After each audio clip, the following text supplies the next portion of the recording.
ساڵتان لێبێت بینەرانی کورسات نیوز.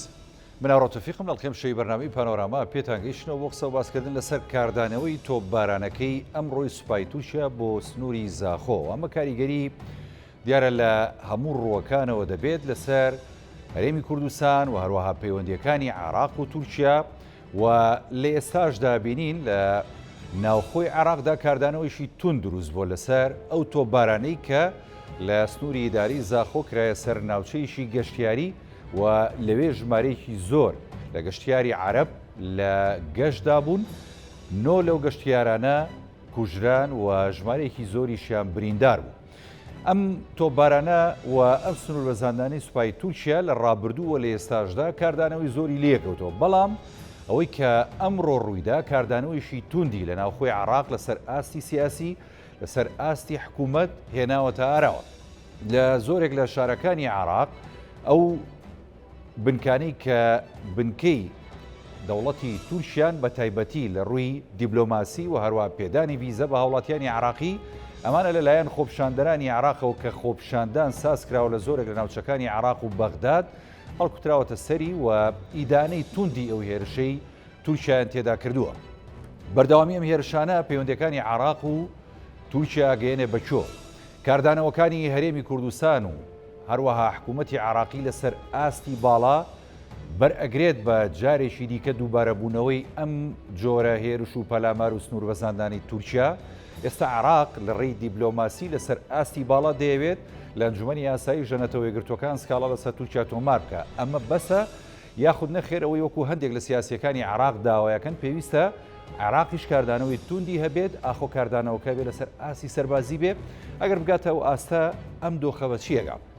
ئەم شەو گفتوگۆکەین لەسەر ئەم بابەتە بە میوانداری هەرێک لە میوانە بەڕێزەکانم کاگی واسەی سەلیم، ئەندامی مەکتەبی سیاسی حیزبی زەحمەتکێشانی کوردستان کە لە ڕێگای سکایپەوە سوپاسەکەین جەنابیان لەگەڵمانن. سڵاو دەبێت کاگیوە، هەروەها برای بەڕێزمان کاگازات جۆڵا چاودێری سیاسی کە بە سوپاس و جەنابیشان لە شاری هەولێرەوە لەگەڵمان. سەرەتا بە ڕوخسەتی کاکیوە با لە کاگازاتەوە دەست پێ بکەین کە لە هەولێر لەگەڵمانە. کاگازات یعنی بەگشتیە بینین دۆخەکە دۆخێکی شڵەژاوە و کاردانەوەی تونند هەیە ئەم جارەیان لەسەر بردومان و هەروەها ئەو سنوور بەزاندانی تورکیا کە ماوەیەکی زۆر ئەیکاتە سەر خاچی هەرێمی کوردستان و خاچی عێراق. بەگشتی دۆخەکە چۆنە بین؟ سڵاو لە ئێوە و لە بینەرانی خۆشەویستی کورسان نیوز. لە ڕاستیدا ئەم تۆپباران و هێرش و پەرلەمانانی دەوڵەتی تورکیا بۆ سەر عێراق و بۆ سەر هەرێمی کوردستان ئەمە نەجاری یەکەمە و نەدوجاریش دەبێت، بەڵام مەسەلەی کاردانەوەی ئەم جارەکە کاردانەوەکە توندە و زیاترە، ڕەنگە دوو هۆکار بێ. ئێوەیان بڵێن چەند هۆکارێکە بێ زیاتر ئەو وای کردووە کە کاردانەوەکان تونترە. یەکەشیان ئەوەیەکەوە ئەو تۆپبارانە ڕێک شوێنێکی کردوتە ئامانج کە شوێنی گەشتیاری بووە و لە ناو خاچی هەرێمی کوردستان و کە هەرێمی کوردستانیش بۆ پێی بەشێکە لە عێراق هاوڵاتیانی هەموو خەڵکی عێراق ئێستا کۆنفرانسێکی ڕۆژنامەوانی هەیە هیشاندی ئەمنی عێراق کە سەردانی ناوچەکەی کردووە. پێکەوە بینەری بین دووە بە دوایەوە دەسەکەینەوە بە گفتوگۆکەمان.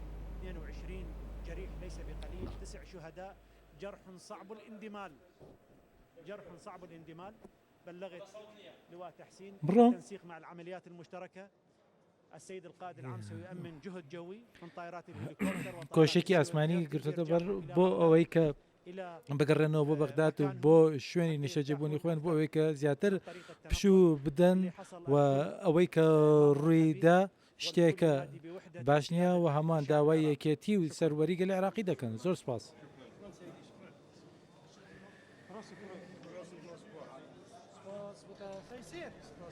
بەڵێ ئەمە کۆنفرانسی ڕۆژنامەوانی وەفدی باڵای ئەمنی عێراق بوو بۆ زاخۆ. دیارە لەسەر ئەو ڕووداوی تۆپبارانەی ئەمڕۆ کە کرایە سەر ناوچەیەکی گەشتیاری لە ئیداری سەربەخۆی زاخۆ.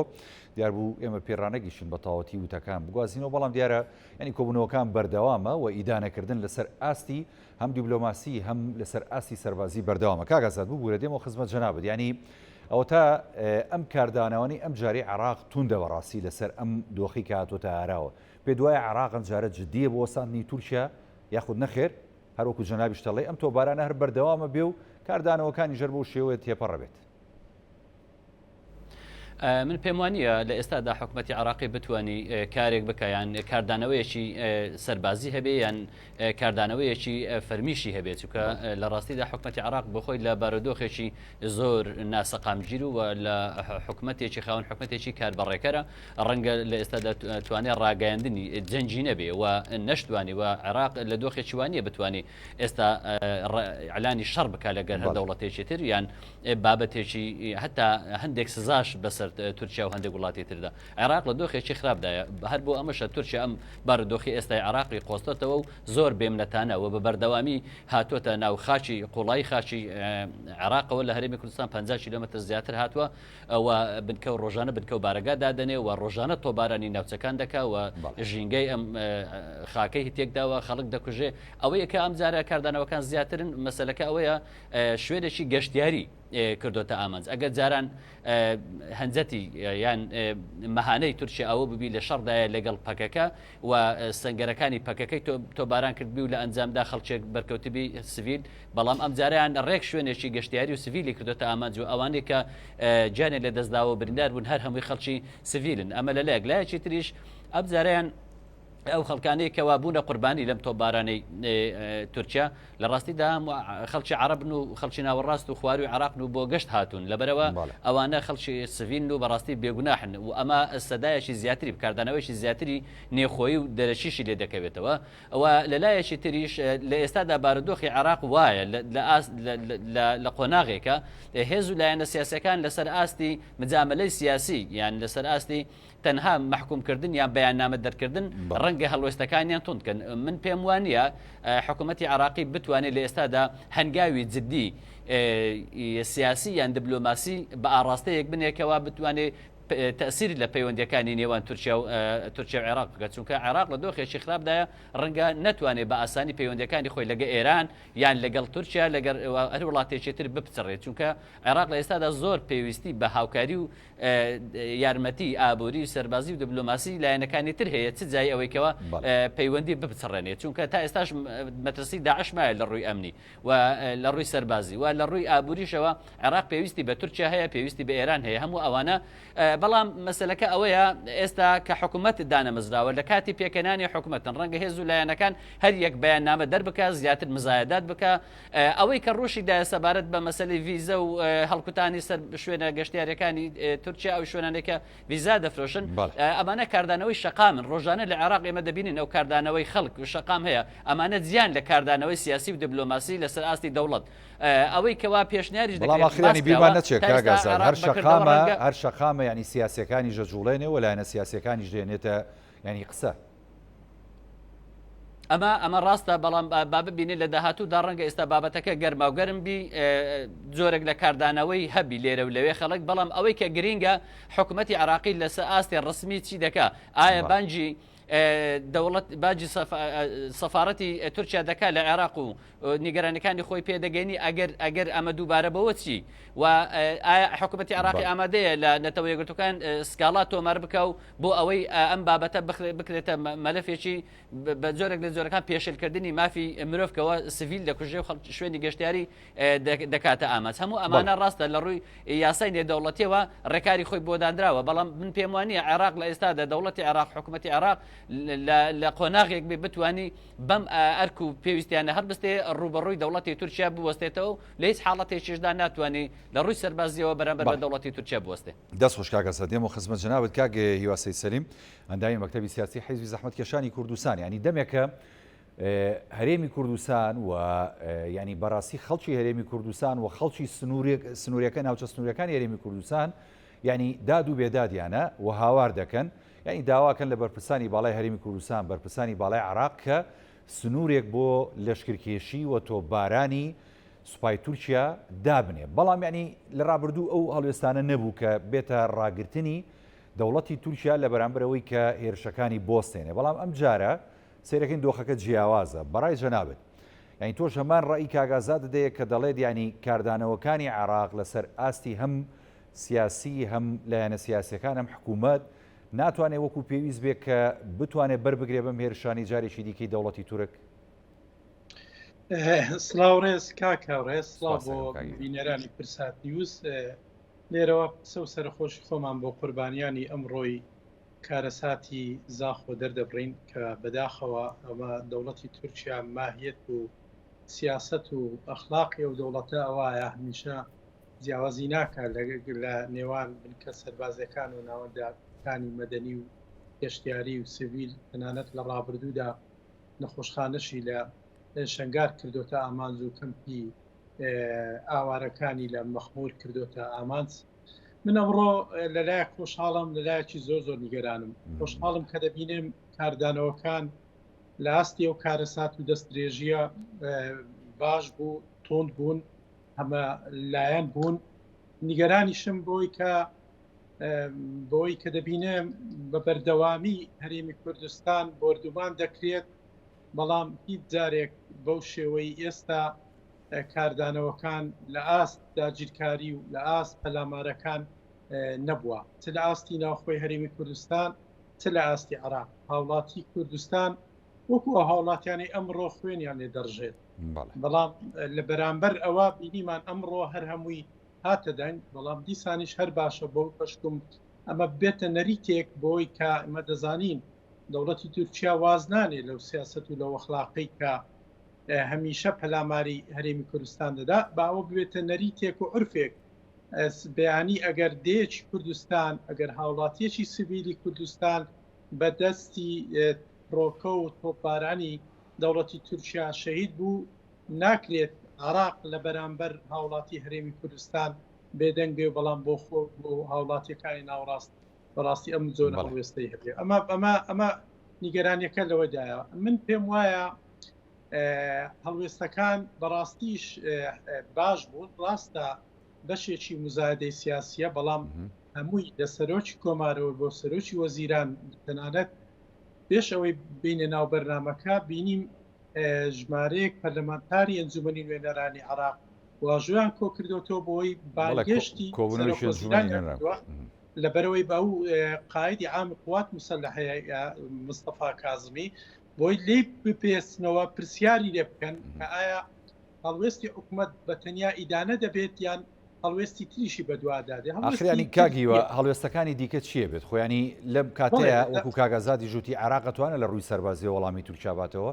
خۆ لە ڕۆ ئابوووریەکەشەوە تا هەر عێراق پێویستی بە تورکیا هەیە بەڕاستی. خۆی هەڵوێست چییە؟ خۆ دەبێت قۆناق هەڵوێستەکان بەڕاستی سەبر تون بکرێت. ڕوێستی یەکەم بانگهێشتکردنی باڵوێزی عێراق تورکیا لە عێراق لەوێدا کە یاداشتی ناڕزایی پێدەدرێت و دوایی دەگاتە ئەوەی ئەگەر مقنع نەبوون بۆ جوابی باڵوێزی تورکیا لە عێراق ئەوە تا بۆ ماوەیەک دەردەکرێت، یعنی وەکو کەسێک کە وەکو ناڕزاییەک لە عورفی دیبلۆماسی وایە عێراق باڵوێزەکە دەردەکا و پەیوەندیەکان وەکەوەی کە ئەمڕۆ لە تویتەکەی بەڕێز موقتەدا سەدر هاتووە کە داوا دەکات دەڵێ ئیدانەکان تەنیا ئیدانەی شەرمنانە نەبێ بگرە لە 3 خاڵدا چڕی کردوەوە بە تایبەتی لەو خاڵی کە باس لەوە دەکات دەڵێ دەبێ ئاستی پەیوەندیەکان دابەزێنین، یعنی لە عورفی دیبلۆماسی وایە، یعنی تۆ باڵوێز دەردەکەی دوای ئەوە ئیکتفا دەکەی بە کۆنسۆلیا یان بە نوێنەرایەتیان لێرانە، دوای ئەوە ئەگەر هەر بەردەوام بوو تۆ بە پەیوەندیەکاندا دەچیەوە. ئەزانی خاڵشکی گرنگی ئەوەی موقتەدا سەدر کاگیوە کاگەزاد ئەوەیە کاڵێ ینی پەیوەندی بۆ نمونە ئەوەی کە لە ڕووی ئەمنیەوە هەیە ڕێکەوتنی ئەمنی ئەڵێ باوە هەڵوەشێتەوە، ئەمەیان تا چەند حکوومەتی عێراقی توانێت جێبەجێ بکات. هاوڕێ ئەوە بەڕاستی بورە نازەمەگە پرسیارەکە بۆم بوو بۆ جەنابتە بڵێ فەرموو. دەمێکە لە ئاستی کوردستان هەوڵێکی زۆر هەیە، مە پێمان وایە بەشێک لە چالاکوانان و ڕۆژنامەنووسان کە لە ئاستی هەرێمی کوردستان ژمارەیان لە زیاتر لە 150 کەس دەبوو یاداشتیشان داوەتە ئەنجومەنی نوێنەرانی عێراق داوا دەکەن کە ئەگەر هیچ ڕێکەوتنێک لە ئێستادا ماوە لە نێوان عێراق و تورکیا، کە گومان هەیە بەشێکی وەزارەتی دەرەوەی عێراق لێدوانیان دابوو دەڵێن هیچ ڕێکەوتنێک نەماوە لە نێوان بەسەوە تا بە بەیاننامەکەی موقتەدا سەدربیانی ماوە کاگیوە وایە نە. بەڵێ جا ئەو گومانە هەیە کاتێک کە سەرۆکوەزیران بانگ دەکرێت بۆ پەرلەمان لەوێ ئەم پرسە دەبێت ساقلێتەوە ئایا ئەو ڕێکەوتنامە ماوە، باس لەوە دەکرێت کە گومان دەکرێت کە ڕێکەوتنامەکە بۆ سەختێکی زەمەنی زۆر سنوودار کاتی خۆی لە ناوڕاستی هەشتاکان لە نێوان ڕژێمی کۆنی بەسو لە نێوان دەوڵەتی تورکیا واژوو کراوە بەڵێ. دووش بەڕاستی ئەو دەسەڵاتە نەدراوەتە تورکیا ئەو سنوورە زۆرە کە ئێستا لە هەندێک شوێن 100 کیلۆمەتر لە نێو خاچی هەرێمی کوردستانە لە باشی زیاتر لە 90 کیلۆمەتر لە نێو خاچی عراقدا دمکە و بارگای سەربازی هەیە بینیمان لە ڕابردوو هات لە دوورایی 300 کیلۆمەتر لە کەلار ئۆپراسیۆنی سەربازی لە ڕێی درۆنەوە ئەنجامدا بۆی ئەم پرسانە دەبێت لە ئەنجومەنی نوێنەران یەکرا بکرێتەوە ئەگەر ڕێککەوتن نامەکە هەیە پێویست بەوە دەکا عراق دەتوانێت بە پێی قانونی دەولی یەکتەڕەفە دەتوانێت ڕێککەوتن نامەکە هەڵوەشێنێتەوە چیتر ئەمە نەکاتە تورکیا ئەمە نەکاتە بیانوکە کاتی خۆی ڕێککەوتنی هەبووە لەگەر دەوڵەتی عراق ئەوە دەتوانێت دەسەڵاتی پەرلەمانی عراقا یەکتەڕەفە دەتوانێت ئەو ڕێککەوتن نامەیە هەڵوەشێنێتەوە دەست خۆشکا گیوار ئێستاژ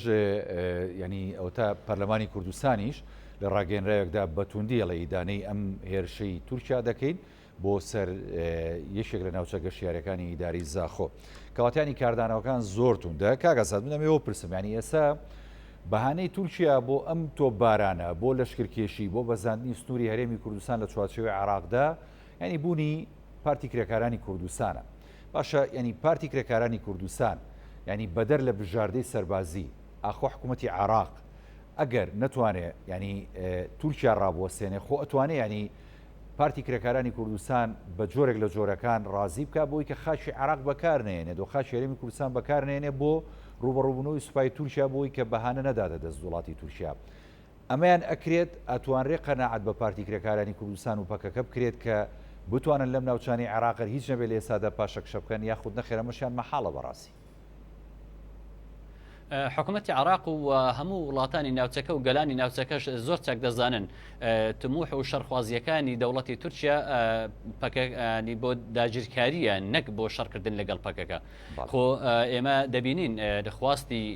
فراوانخوازی دەوڵەتی تورکیا و بە تایبەتی ئەردۆغان و ئاکپارتی زۆر لەوە زیاترە مەسلەی پەکەکە و شەڕکردن لەگەڵ پەکەکە وەکو هێزێک نەخێر ئەو شەڕی کورد دەکات لە هەر شوێنێک بی لە ڕۆژئاواش دەیکا و لە باشووری کوردستانیش دەیکا و لە وڵاتانی تریش دەیکە و نەشیان شاردۆتەوە لە مەری خشبی ئەوان دژایەتی کورد دەکەن مەسلەی شەڕی تورکیا ئەوە ئامانجێکی استراتیژیە لای ئەوان و کاری بۆ دەکەن خۆپەکەکە لە لیبیا نەبوو خۆپەکەکە لە ئەرمینیا نەبوو خۆپەکەکە لە قودس نەبوو خۆپەکەکە ببوورە لە قوبرز نەبوو خۆپەکەکە لە زۆر شوێنی تر نەبوو هەمیشە لە لیبیا نەبوو خۆ لە زۆر شوێنی تر ینی تورکیا هەمیشە هەوڵی فراوانخوازی دەدا و هەوڵی گەڕانەوەی سەردەمی عوسمانی دەدا ئەو لە مێژە پلانی داگیرکردنی ڕۆژاوای کوردستان و باشووری کوردستانی داڕشتووە و بە ئاشکرا کاری لەسەر دەکا هەموو هەنگاوەکانیشی ئەو ڕاستیە دەردەخەن بۆیە حکوومەتی عراق نایە لەگەڵ پەکەکە تەفاوز لەسەر ئەوە بکە کە پەکەکە لەو شوێنانە دەربکات چونکە ئەسلی بابەتەکە ئەوە نییە سەبارەت بەوەی کە دەتوانرێتی بکرێت لە ڕاستیدا ئەو هەنجەتانەی تورکیا ئێستاکە کە بە بیانووی پەکەکە دێتە ناو خاچی هەرێمی کوردستان و خاچی عراق لە ڕاستی ئەم ڕێکەوتنە ئەمنێکە مقتەدا سەدرش باسی کرد وەکو جەنابەت وەکو ناوەیەک لە خاڵەکانی مقتەدا سەدر ئەم مەسەلەی چاوخشاندنەوە بە ڕێکەوتن نامەی ئەمنی خۆی لە ڕاستیدا ئەم ڕێکەوتن نامەی لە ناوەڕاستی هەشتاکان ئەنجامدرا لە بینی حکوومەتی ئەو کاتی عراق و لەگەڵ حکوومەتی تورکیا ڕێکەوتنەکە بەم شێوەیە نییە ڕێکەوتنەکە بۆ ماوەی 5 ساڵ بووە و ڕێکەوتنەکە ئەوە بووە کە جەیشی عراقی لە کاتی پێویست هەر مەترسیەک لەسەر سنووری عراق و تورکیا هەبوو بێ تورکیا بۆی هەیە بە ڕەزامەندی حکوومەتی عراقی 5 تا 15 کیلۆمەتر بێتە پێش و لە ماوەی 72 ساعتش بگەڕێتەوە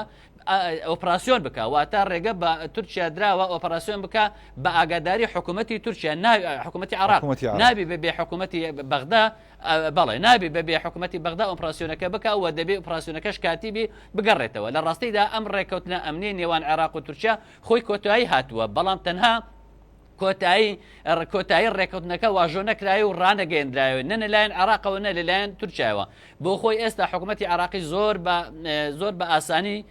دەتوانی ئەم مەلەفە بینتەوە گۆڕێ خۆی کۆتایی هاتووە بەڵام حکوومەتی عراقیش تا ئێستا مهتەم نەبووە بۆ بابەتە حکوومەتی عراقی بۆ خۆی ڕەنگە زۆر جاران هاوکار و هاوڕاش بوو بێ لەگەڵ ئێران لەگەڵ سووریا لەگەڵ تورکیا سەبارەت بە مزایقەکردنی کورد سەبارەت بە بەرتەسەکردنەوەی خواست و دەسەڵاتەکانی کورد زۆر جار ئێمە لە ڕابردوشدا دەمانبینی کۆبوونەوەی چارقۆڵی و سێقۆڵی لە نێوان پایتەختەکان دەکرات دژ بە هەر دەستکەوتێکی کورد لە هەر کام لە پارچەکانیش بی ئێستاش و لە ڕابردوش هەمیشە تورکیا قیادەی کۆبوونەوەی سێقۆڵی و چارقۆڵی کردووە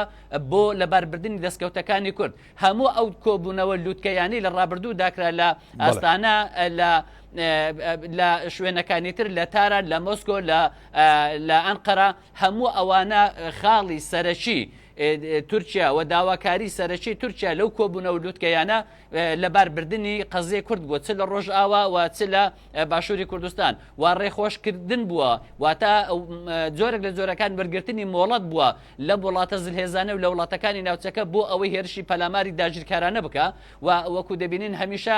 لە ڕابردوشدا کردوویەتی هەموو هێرش و پەلامارەکانی تورکیا بۆ ڕۆژئاوای کوردستان بۆ عەفرین بۆ گریسپی بۆ سەرەکانی و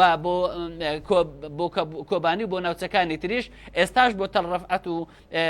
ناوچەکانی تر کە دەخوازێ بیکە لە ڕۆژئاوای فرات بە هەمان شێوە خواستی بوو لەو کۆبنەوەی لووتکانە وڵاتی سەوزی بۆ پێبکەن و ڕێگەی پێبدەن بیکە سەر ئەم خواستی فراوانخوازیەی دەوڵەتی تورک بۆ ینی لە ناوچەی خۆرەڵاتی ناوەڕاست بە تایبەتی لە عێراق و لە سووریا بە تایبەتی لە هەرێمی کوردستان و لە ڕۆژئاوای کوردستان یعنی تا بۆ نمونە هەر لەسەر ئەو لەشکرکێشی کە جەناب دامەژەی پێدی کە وڵاتی تورکیا و سوپای تورکیا ویستی ئەنجامی بدا لە ڕۆژئاوای کوردستان و لە باکووری سووریا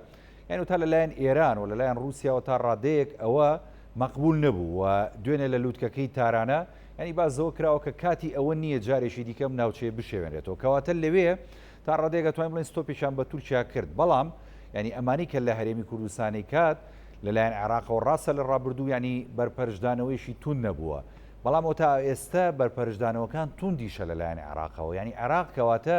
ئەتوانین بڵین لە مەسەلەیەدا پشتیوانی شێتوانین بڵێن هەرێمایەتی هەیە و تا ڕادێکی ژنێودەوڵەتی ئەگەر مەلەفەکە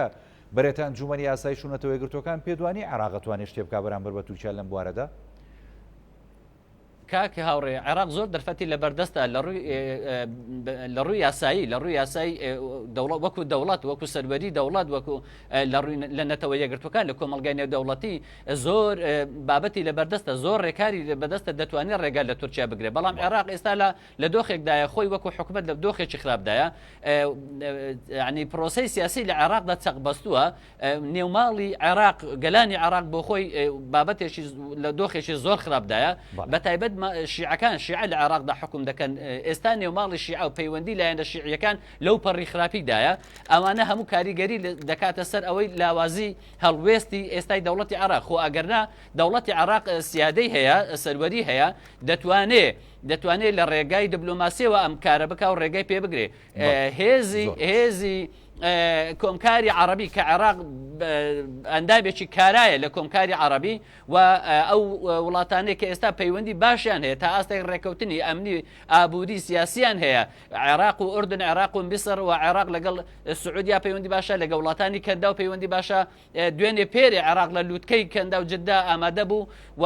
هەمویان هاوکاری عێراقن ئەوانە بۆیە 22 دەوڵەتی عێراق 21 دەوڵەتی تری عێراقی هەموو ئامادەن عربی ئامادەن لەسەر عێراق ئامادەن بێنە دەنگ بە تایبەتی لە غەدرێکی وا و داگیرکاریەکی ئەوە لەلایەن تورکیاوە بەڵام لە ڕاستیدا خەلەلەکە لە چێیە خاڵی لاوازەکە لەوەیە کە عێراق خۆی وڵاتێکی مستەقیڕە و وڵاتێکە لە ئێستادا لە باردۆخێکی زۆر خراپی ئەمنی ئابووری و دەتوانین بڵێن لە ئابووری باشە بەڵام لە بارودۆخێکی سیاسی زۆر خراپدایە بارودۆخێکی یاسایی وەکو حکوومەت دامەزراوەی زۆر خراپدایە ئێستا ئەنی تۆ شەڕ بە چ دەکەی شەڕ بە سوپا دەکرێت عێراق ئێستا خاوەنی سوپایەکی تێکشکاوە خاوەنی سوپایەکی بێمۆڕاڵە لەوانەیە هێزە چەکدارەکانی کە گروپن و بە میلیشا حساب دەکرێن ئەوان ڕەنگە هێزیان زیاتر بی هەر حیزب و لایەنێک ئێستا چەندین گروپی میلیشیایی هەیە لەوانەیە سوپای عراقی بێهێزترین و لاوەسترین هێزی چەکداربی لە عێراقدا کاتێک تۆ وڵاتێکە دەستی شەڕی وڵاتێکی تر دەکات حتمما بە هێزێکی نظامی دەکات بۆیە ئێستاشدا کازمی خۆی حکوومەتی خاوەنی حکوومەتێکی کاربڕەکەرە ناتوانێت بڕیاری شەڕ بدا و ناتوانێت بڕیاری ڕوبەڕووبوونەوە بدا بەڵام هیوادارم ئەمە ببێتە دەرفەتێک بۆ ئەوەی عێراق بخۆدا بچێتەوە سنوورێک بۆ داژرکاریەکانی دەوڵەتی تورکیا دابنێ نەک هەر بۆ ئەوەی کە کۆمەڵێک لە گەشتیارانی عەرەب دەکوژێ ئەوانەی کە لە ڕابردوو توشدا لە هەرێمی کوردستان کوژران هەر عێراقی بوون هەر خوێنیان لێ ڕۆی هەر مرۆڤ بوون هیوادارم ئەم جۆرە کارداناوانە بەردەوام بێ بەڵام کاردانەوەی سیاسی و مزایەدە و شەقام نەبێ بەقەت ئەوەی کە کاردانەوەی دیبلۆماسی و سیاسی و لەسەر ئاستی دەوڵەت بێ دەست خۆش کاگازات کاگێ هیوانی ئەوەی کە دەگوزارێت لە عێراق ینی خۆ ئەو تا کاگازاتیش باسی کرد و زۆرێک لە چاودێرانی دۆخی سیاسی عراقی ژاماژەی پێکەن ینی دۆخی سیاسی لە عێراقا زۆر خراپە و لە ئاسێکدایە کە بەڕاستی ئێمە بینیمە لە چەند ڕۆژی ڕابردوو گەیشتە ترۆپکول لە تەقینەوەدا بوو ینی بەخشینەوەی تۆمەت هەروە بڵاوکردنەوەی هەندێک بەڵگە لەسەر یەکتری ئەمانە هۆکارن بۆی کە دۆخی عێراق بگەێنێتە لێواری داڕوخان و تیاچوون بەڕاستی ئەگەر بەم دۆخە سیاسیەوە ینی سەرکردە سیاسەکانی عێراق و لایەنە سیاسەکانی عێراق بیانەوێ چوارچێوەی سنووری عێراق و سەروەری عێراق بپارێزن پێیان ئەکرێت یاخود نا بە دڵنیایی پێیان دەکرێت بە دلیلی ئەوەی ئەمڕۆ بینیمان ینی هەموو لایەنەکانی عێراقی ناکۆچیەکانیان وەلانە بەیەکەوە ئیدانەی ئەم سیاسەتی دەستڕێژی دەوڵەتی تورکیایان کرد مقتەدا تۆنتر بوو لەوە کە لە دەرەوەی پرۆسی سیاسیشەوە لەکەی لە ماوەی ڕابردوو لە پەرلەمان کشاوەتەوە تۆنتر بوو داوای کرد هەڵوێستەکان بە تەنیا هەڵوێستی ئیدانە نەبن حکوومەت و سەرۆکاتی کۆمار و پەرلەمان و تەنانەت سەرکردەکانی نێو چوارچێوەی هەماهەنگی هەر هەمویان هەڵوێستی خۆیان ڕاگەیان ینی نهاتن لەسەر ناکۆچیەکان دابەش بن لەبەروی بینیان ئەم جارە مەترسیەکە مەترسیەکی جدیە ناکرێ بێدەنگ بن لە بەرامبەر ئەو مەترسیە کە ئەویش دەستدرێژی دەوڵەتی تورکیا لە بەرامبەر ناوەندێکی گەشتیاری ئەوە بەڕاستی یعنی لە بەپێی عرف و بەپێی یاسانێ و دەوڵەتەکان ئەمە پێشێرکاریەکی گەورەی جگەلەوەی پێشێرکاری سیادەی خاچی عێراقا پێشێرکاری قوانینی نێو دەوڵەتیشە کە تورکیا واژۆی لەسەر اتفاقی جنەت کردووە کە لە کاتی شەڕ و لە کاتی شەڕی دەولی و شەڕی غێر دەولیشدا دەبێ ئامانجە مەدەنیەکان پارێزراو بن یعنی ئەوەی ئەوڕۆ تورکیا کردی هیچ بیانوێ کارناگرێت ئەوەی پێشتریش بەرامبەر خاچی هەرێمی کوردستان و ناوەندە مەدەنیەکان لە هەرێمی کوردستان و کەمپی ئاوارەکان و نەخۆشخانەکان کردی هەمووی پێشێرکاری سەروەری خاچی عێراقوە بۆی لە هەرێمی کوردستانیش ئەنجامی دەدا بۆیە من پێم وایە ئەمەی ئەمڕۆ بەڕاستی دەکرێت بکرێتە سابقەیەکی گرنگ لەوەی کاتچی تێر بەرامبەر پێشێرکاری خاچی هەرێمی کوردستان پێکاتەکانی عێراق بێدەنگ نابن دەستگا فەرمیەکان بێدەنگ نابن سەرۆکایەتەکان بێدەنگ نابن باشترین چارەسەریش لە ئێستادا ئەوەیە دەبێت پەرلەمانی عێراق بڕیارێک دەرکا کە هەرچی بنکە و بارەگا سەربازی و ئستەخباراتی دەوڵەتی تورکیا خاچی هەرێمی کوردستان و خاچی عێراق جێبێڵن ئەمە دەکرێت ببێتە سابقەیەک بۆی چی تێر دەرفەتی ئەوە نەبێت بوونیان لێرە بقۆزرێتەوە بۆی بە کەلێک وەرگرن لە ناوەندە ئستەخباراتەکان هەر وەختێک ویستیان پەلاماری خاچی عێراق و هەرێمی کوردستان بدەن جاکاگی وەگریمانیانی عێراق بۆ نمونە لەسەر ئاستی باڵا لەسەر ئاستی پەرلەمان ئەم بڕیاری دەرکرد کەیتە پەرلەمان ئەم بڕیاری دەرکرد دەبێەوە عێراق پێوی پابند بێ بەڵام ئاخۆ دەوڵەتی وەکو تورکیا کە ئێستا ینی حساب بۆ هیچ وڵاتێک ناکە بە تایبەتی لەو ناوچانی کە ئەم ئێوێ هەژمونی خۆی بەسەر بسەپێنێ ئەخۆ پابند دەبێت بە بڕیاری پەرلەمانی عێراقەوە کاکاڕێگەر ئەگەر عێراق جدی بێ ئەوان دەتوانن ئێستا هەرچی بارەگا و بنکەی تورکیا لێرە نەیهێڵن و پێداخل و پاشە کشەی پێ بکەن ئەگەر جدی بێت پێم وایە هەر دەبێ بگەنە و قەناعەتەش دەبێ ئەو هەنگاوە بنێن ئەو هەنگاوە نەنێن ئەوەی ئێستا دەوڵەتی تورکیا دەیکا بە تەنیا بردومان نییە بە تەنیا قوربانیدان نییە لەلایەن خەڵکی سیڤیل بگرا نیەتێکی خراپ لە پشتی کردنەوەی ئەو هەموو بارەگا سەربازیە کە ئێستا ژمارەیان گەیشتۆتە نزیکەی 90 بنکەی سەربازی گەورە و بچوو لە ئاستی عێراق و هەرێمی کوردستان لە عێراق لە باشی لە نزیک مووسڵ لە هەرێمی کوردستان لە زاخۆ بگرێت تا ئامێنی تا برادۆس تا نزیک خەندی ئەو بارەگا و بنکەی سەربازی دەوڵەتی تورکیایە ئەگەر ئەوان بیانەوێت ئەوان دەتوانن بەڵێ شەکوا دەکەن لە نەتەوەی گرتوەکان عێراق دەوڵەتێکی خاوە سیادەیە ئەندامی نەتەوەیە گرتوەکانە ئەوەی تورکیا دەیکا داگیرکاریە داگیرکاریش بەپێی قانونی نێودەوڵەتی بۆ هیچ وڵاتێک بەڕاستی قبول کراونی بەبێت تەبریف دۆ بێ خاچی وڵاتێکی دراوسێ پێشێرکردنی ئوسنی جیوارە کە بەڕاستی وەکو دراوسەی باش ئەوە ئەمانە هەموو دەتوانن بەنابردنە بەر یاسانی و دەوڵەتەکان عراق دەتوانێت فشار لە دەوڵەتی تورکیا بکە بۆی پاشەکشەی پێ بکات لە نێو خاچی هەرێمی کوردستان. هەرێمی کوردستان هەمومانەزانی زەرمەندی یەکەم هەرێمی کوردستانە و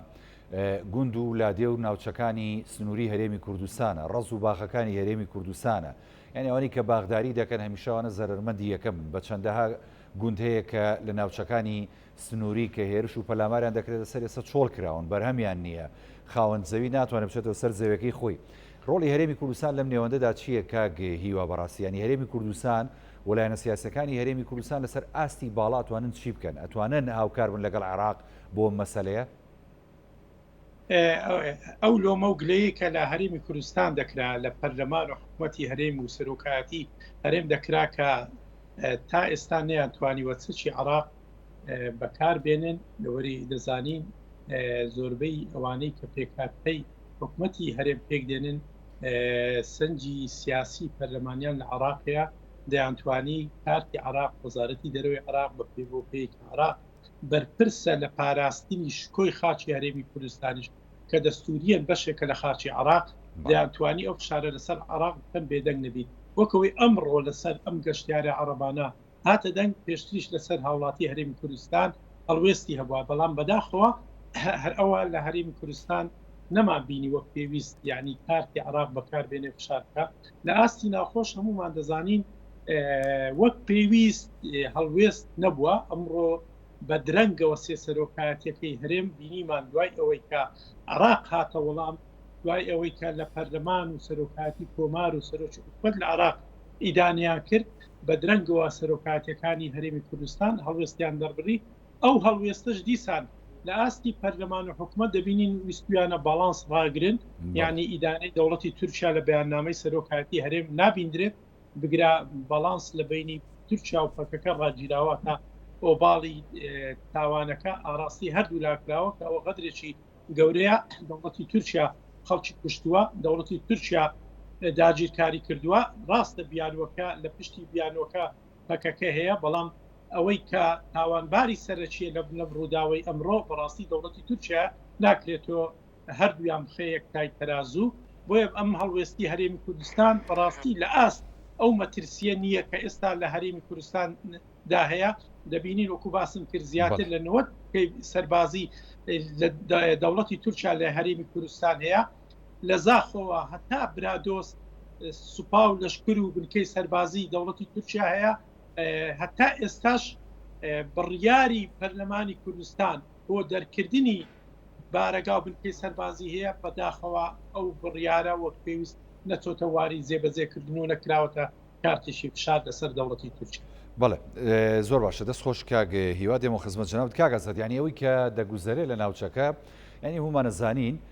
ئەنی جوڵەیەکی فراوان هەبوو و تا ڕادەیەک ینی جەم سەرگیری لە ناوچەکەدا دروست بوو لە هەموو دنیاشدا بەڕاستیانی ئەوە جەمسەری ئەمریکا و بینیشمان جەمسەری رووسیا و بە تایبەتیش جەمسەرێکیکە هەیە کە زۆر کەس باسی ناکە ینی بە خشکەیی خۆی خسۆتە ناو بابەتەکان و خۆی خسۆتە ناو ڕۆژهڵاتی ناوەڕاست و سەرجەم دنیا و جەمسەری چینە ئێستا لەم جەمسەرگیریەدا بەڕاستی زۆرێک لە وڵاتان یەکلابوونەتەوە تورکیامان بینی دوێنێ لە کۆبوونەوەی لووتکە لە جەمسەری رووسیا ئێران تورکیا بەشدار بوو تا چەند ینی ئەم جەمسەرگیریانە و دابەشبوونی وڵاتان بەسەریدا وا ئەکات کە نەخشەی سیاسی و هەروەها نەخشەی جوگرافی ناوچەکە تا ڕادەیەک بەخواستی ئەم جەمسەرانە گۆڕانکاریان بەسەردا بێەوە ئەم هەنگاوانەی تورکیاش پێت وایە بەشێکە لەو هەنگاوانەی ئەم دوو جەمسەرە کە ئینێن لە ڕاستیدا مەسلەی جەمسەرەکان دەمێکە لە شەڕی ساردەوە ئێستاوا خەریکە بۆ شەڕی گەرم دەگۆڕێ تورکیا وڵاتێکە هەم پێی حکمی جۆگرافیاکە و پێگەی جوگرافیەکەی و هەم بە حکمی ئەوەی کە لە ناتۆ بووە و دەوڵەتێکی بەهێزیشە لە ناتۆ بۆیە تورکیا توانیتی تا ئاستێکی زۆر بتوانێت جۆرێک لە بەڵاس ڕابگرێ یان سیاست بکە لە هەردوو لە سوود ببینێ بەوەی کەەوە هەم رووسیا پێویستی پێبووە و هەم ئەمریکا و ناتۆ پێویستیان پێ هەبووە بەڵام لە کۆتاییدا ئێستاوە دەرکەوت ینی ئەم نیازانەی تورکیا بە دەرکەوتی هەم بۆ ئەمریکیەکان و بۆ ڕوسیەکانیش ڕەنگە لە داهاتوودا بەم شێوەیە تورکیا نەتوانی یاری بە هەردوو جەمسەرەکە بکە و قازانج بکات لە هەردوو لادا تا ئێستاکە ئەوەی کردووە یعنی تا ئێستا باشی هێناوە بۆ خۆی بەڵام هەموو ئەو دەستکەوتانێک کە تورکیا هێناوێتی و هەر جۆرە تەعاملێکی لەگەر ئەمریکایان لەگەر رووسیا کردبێ هەمیشە داخوازیەکانی تورکیا حتا بەڵێ کاگەزات ئەگەر لەگەڵ جارە پێتە بڕم بەڵێ لە بەغدا لە نێو خۆپشاندانانی کە کراوە دژی ئەم هێرش و موشک هەروە تۆپبارانەی کە لە ناوچەیەکی گەشتیاری لە زاخۆ ئەنجام درراوە گرژی هەیە لە نێو ئەو خۆپشاندانەدا زانین بێسون سەلام پامێری کورسانی زۆرەگرین بۆ زانیاریمان باتێ لەو بارەوە بێسون و کاتت باش زانیاری چییە فەرمو بەڵێ بێگومان لە پاشەوەی کە زیاتر لە کاتژمێرێکە خۆپشاندانەیە لە بەردەم نوێنەراتی یاخود قونسڵێتی تورکیا لە ناوچەی وەزیرە لە بەغدای پایتەخت لە ئێستادا هەندێک گرژی دروست بووە کە هێزەکانی هێزەمنیەکان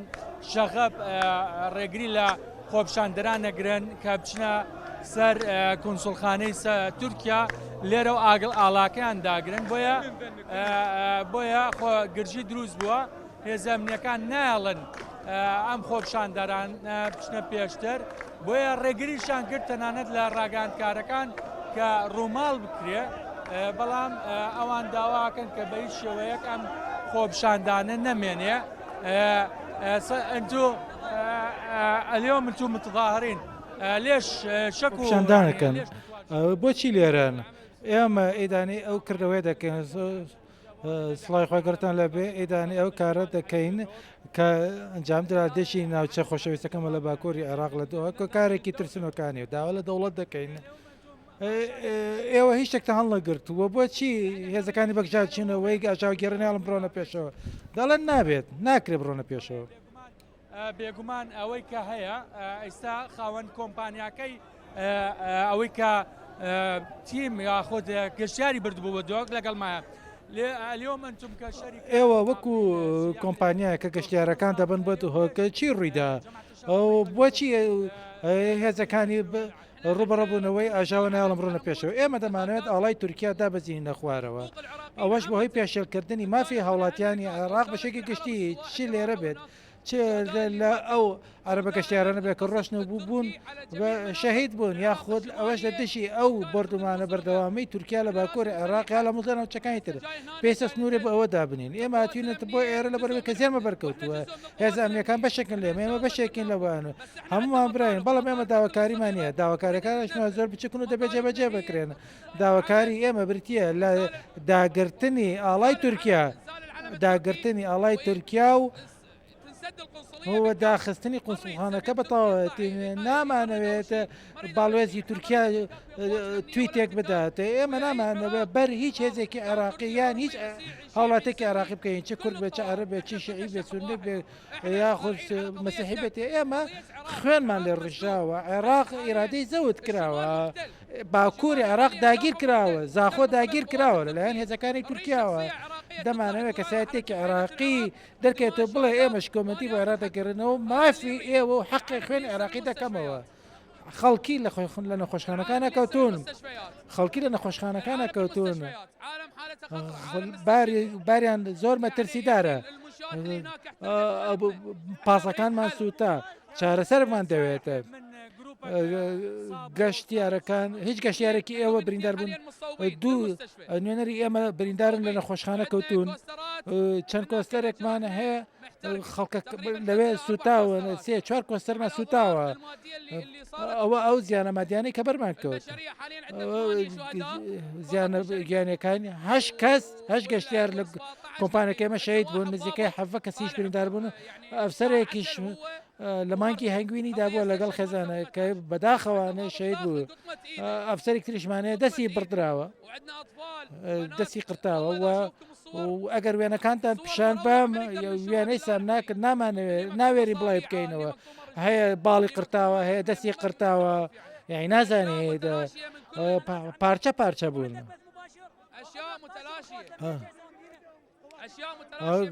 پارچە پارچە بوون لەبەرەوە داوا دەکەین کاردانەوەیەک ببێنن تورکیا زیان لە چەند جارێک و کارەی کردووە ئێمە هیچ کاردانەوەیەکمان نەبووەکو دەوڵاتە ئەگەر حکوومەت کاردانن ئێمە گەل کاردانەوەمان ئەمانە وێنەکانن ئەمانە وێنەی مناڵەکان لە نەخۆشخانەکانن تاکو ئێستاش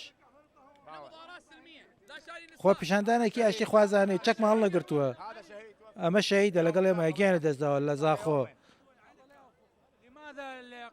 بۆچی هێزە ئەمنیەکان ناڵم ڕۆنە پێشەوە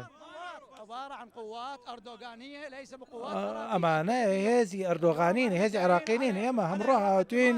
خۆپیشاندان بکەین ناڕزایی دەربڕین بەڵام ئەمانە سەرمانێک کە ئەمانە هێزی عراقینین ئێوە ئەمڕۆ لێرەن لە نێو خۆپیشاندەرانان بۆچی لێرەن ئەم بەدڵ نیایەوە خۆپیشاندەران هەمان عێراقین و ئەمان لە خەمخۆری خۆیانە بۆ عێراق و ئەم ڕۆژ هاوڵاتیان عێراقی کراونەتە ئامانجن و بە بەرچاوی هەموو جیهانەوە بە بەرچاوی تێگرتوەکان ئەو کار ئەنجام درەوە داوا لە تێگرتوەکان و داوا لە حکوومەتی عێراقی و داوا لە شەرەفمەندانی عێراق دەکەین ئەوەی کە ئەمڕۆ ڕوویداوە لە هەرێم کارێک بەرجی هەموو عێراقیەکان و لە ناوخاکی عێراقیدا ڕوویداوە و خەڵکانی بێتاوان کراونەتە ئامانجوە ئەو فڕۆکانەی کە بردمانەکان کردووە فڕۆکەی پێشکەوتون و ئەو شوێنانش دیارە کە کراونتە ئامان شوێنی عێراقین و شوێنی بێوەین و هاوینە هەوارن ئەوانش کە بوونەتە قوربانی مناڵ و خەڵکانی بێتاوانن و خەڵکانێک لە بچون بۆ گەشتیاری بۆیە ئەو بێدەنگیەی کە ئێستا لە ئارادایان هەموو جیهانەوە شتێکی شەرمنانێ داوا لە حکوومەتی عێراقی دەکەین بڕیار بدات داوا لە سەرکردەکانی عێراق دەکەین داوا لە هەمووان دەکەین لە مقتەدا سەدرەوە لە کازمیەوە لە داوا لە هەمویان دەکەین کە هەڵوەستەیەکی ڕاستەقینانە بێ یەکگرتوو بوون و بڕیارێک بدەن داوا دەکەین باڵێزی تورکیا لێ پرسیینەوەی لەگەڵ بکرێت کە بۆچی ئەو نەبەکەمی لە هاوڵاتی عێراقی دەڕواندرێت و ئەمڕۆ حکوومەتی عێراقی داوای لێ دەکەین کە بڕیار بدات و قوسڵخانەی تورکیا لە هەولێریشدا بخرێت ئەمڕۆ خەڵکی مافی خۆیەتی کە بێن خۆپیشاندان بکەن ئەمانە عێراقین و مافی خۆیان کە عێراق تایبەتمەندی هەبێت و ڕێزە سەروەری عێراق بگێرێت و هیچ لۆژیکی نییە کە بەو شێوەیە ڕۆژ دەتوای ڕۆژە عێراق بردومان بکرێت نەک تەنیا لە تورکیاوە بەڵکو لە ئێران و لە تورکیاوە لە هەموو وڵاتێکەوە کە دراسی عێراق پێویستە لەسەریان ڕێزە سەروەری عێراق بگرن چۆن ڕێز لەوە وڵاتانی تر دەگرن ئەبێ ئەوانش ڕسمان لێ بگرێن حکوومەتی عێراقی ئەمڕۆ سەروەری وڵات پێشێل دەکرێت و دەکرێن ئامانج و خەڵکی بێتاوان دەبێتە قوربانی بۆی قوبڵ ناکەین کەسێک بێخزیکی وا بکەن و با خەڵکی بڕاتەوە نەخێر دەبانێت گەنجەکە بمێنەوە ئێمە داواکاریەکانمان ڕەوان دەبێت بڕیاری خۆیان بدەن ئەکە بڕیارەندا و کات ئێمە کشینەوە